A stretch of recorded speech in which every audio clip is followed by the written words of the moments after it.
Every neighborhood has that one resident everyone loves, the kind soul who waves at every passing car, trims his hedges with pride, and never misses a single HOA meeting. In this story, that neighbor was Mr. Howard, the perfect homeowner, the perfect citizen, the perfect man, but perfection can hide things. Dark things.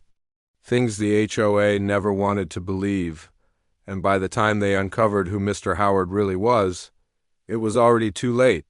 Mr. Howard lived on the corner lot of Maple Court. His lawn was a deep emerald green, always perfectly trimmed. His hedges stood like soldiers, cut into perfect symmetry. Not once did the HOA ever need to send him a notice, in fact. Mr. Howard went above and beyond. He power washed the sidewalks every spring. He volunteered to fix broken mailboxes. On trash day, he rolled his elderly neighbors' bins back up their driveway, and every month, when the HOA board gathered in the clubhouse, Howard would quietly slip in with a smile and a tray of his famous chocolate chip cookies. He never argued, never raised his voice. When disputes broke out between feuding neighbors, Howard's calm words were often the only thing that settled the room. If everyone in this neighborhood were like Mr. Howard, the HOA treasurer once joked, I'd retire tomorrow. Nobody suspected that behind that warm smile, behind that gentle voice, was a secret darker than anything this HOA had ever faced. There's something unsettling about finding out that the person you wave to every morning might not be who you think they are. Marjorie never set out to uncover a secret. She wasn't curious by nature. She wasn't a gossip or a busybody.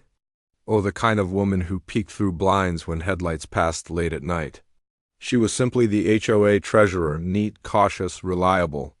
She believed in numbers, in balance sheets, in things adding up the way they should, but on one quiet evening in the community clubhouse, the numbers didn't add up. The fluorescent light hummed above her as she leafed through a stack of dues records, double-checking payment histories.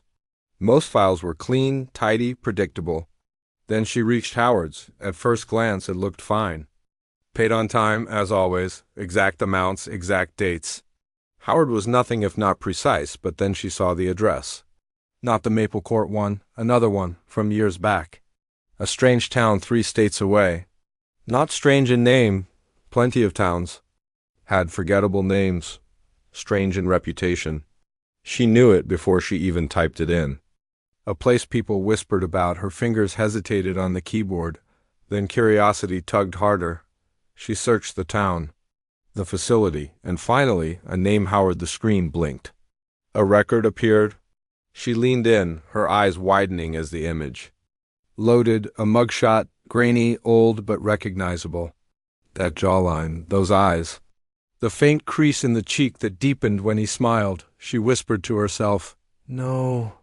It can't be him, but it was. The details matched. The birth year, the middle name, the height. There was no mistaking it.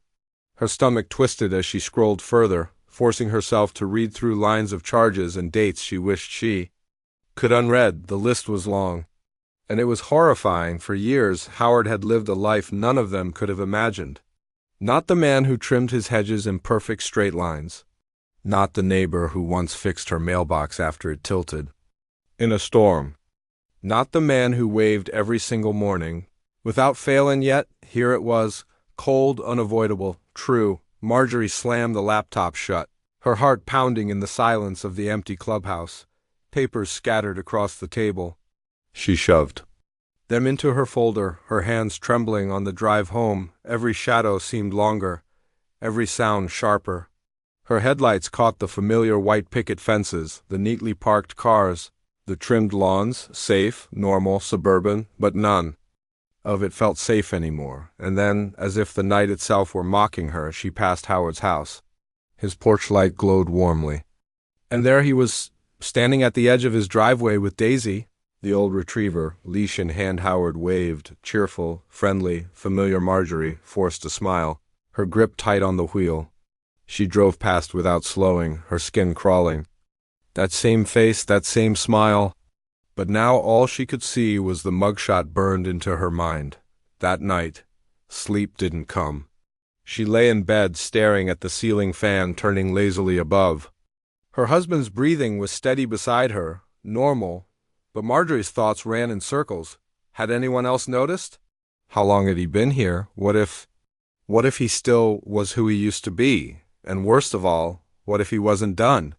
The next morning, Marjorie moved through her routine like a ghost. Coffee, breakfast, her husband's kiss goodbye. She smiled, but her lips trembled. And when she stepped outside to fetch the newspaper, there he was again, Howard, in his yard. Kneeling. By his roses, his hands were in the soil, his back bent. He looked up at her. That same gentle smile. That neighborly nod, but this time, she didn't wave back. For the first time since Howard moved on to Maple Court, Marjorie felt the weight of his presence like a shadow. She told herself it wasn't her responsibility, that it wasn't her place, that maybe it was all a misunderstanding. But deep down, she knew she couldn't unknow what she had seen. The secret was out, at least for her. And now, every passing moment, every interaction, every glance across the hedge carried a new question. How much did Howard's neighbors really know about him? And how much had he kept buried?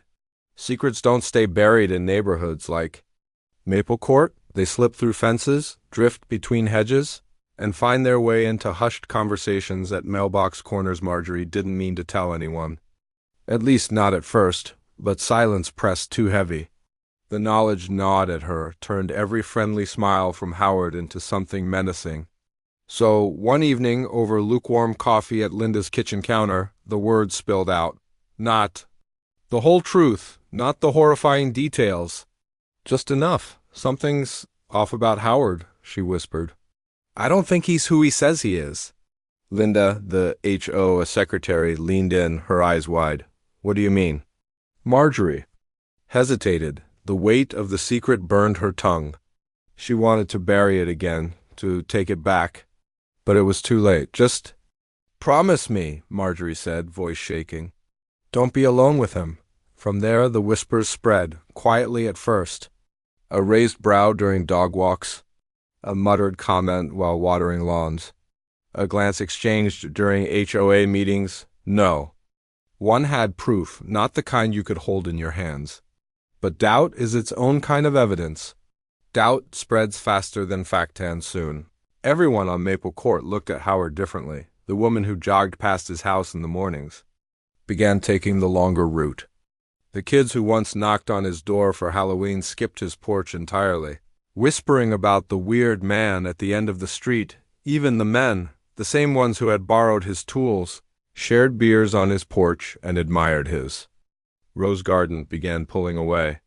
A stiffness lingered in their voices when they greeted him. A pause before returning his wave. Howard noticed. Of course he noticed. The first sign was the way he lingered longer at the edge of his driveway. His smile held just a little too long, his eyes following neighbors who looked away too quickly. Daisy, his old retriever, padded faithfully beside him, tail wagging, unaware of the storm brewing around her owner. But Howard's smile never faltered. If anything, it grew warmer.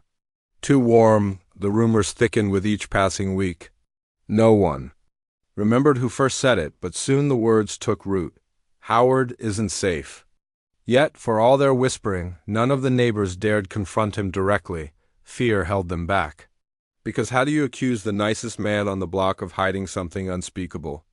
And so Maple Court became a stage. Neighbors acted their parts, waving politely, smiling thinly, exchanging pleasantries.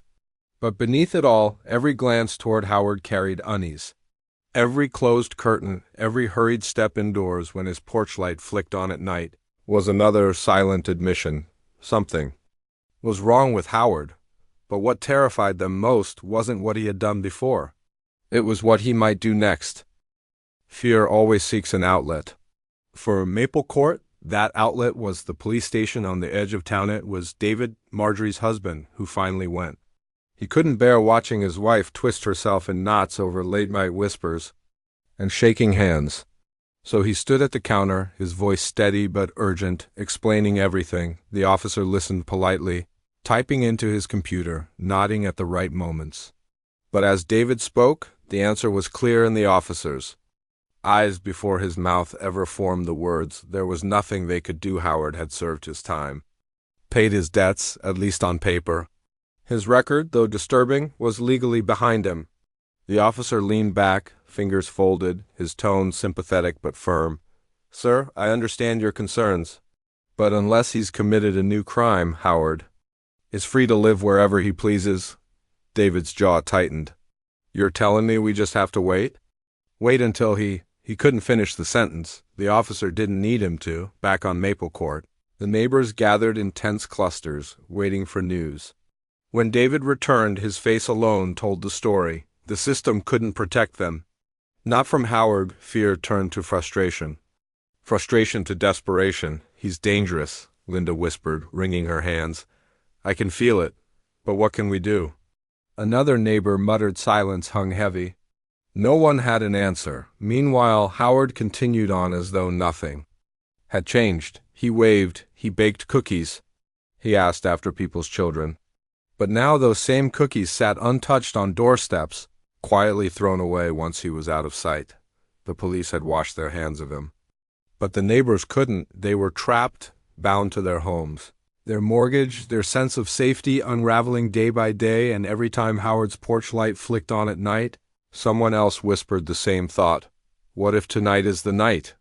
It started with a meeting. A quiet one. Just a handful of neighbors gathered in Linda's living room, blinds drawn tight. Their voices trembled, but the decision was unanimous. If the law wouldn't protect them, they would protect themselves. Here comes the twist. When no one could find Howard next morning, what exactly happened that night has been told in fragments, in hushed tones, never in full. Some say Howard was confronted, cornered with accusations he never denied. Others say he simply vanished, his house emptied overnight as though he'd never lived there. But the truth, no one speaks it aloud. Not anymore, that's certain.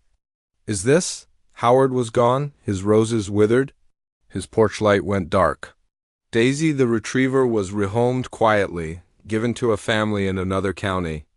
And the HOA minutes made no mention of his name ever again, but memory is a stubborn thing. On warm evenings, when the board meets in the clubhouse, sometimes the faint smell of chocolate drifts through the air. Sweet, unmistakable, lingering, the neighbors exchange nervous glances but never speak. Because to speak is to remember. To remember is to invite him back, and so Maple Court moved on. The lawns stayed trimmed, the mailboxes painted, the fences white and neat. On the surface, perfect again, but underneath, the silence holds a weight.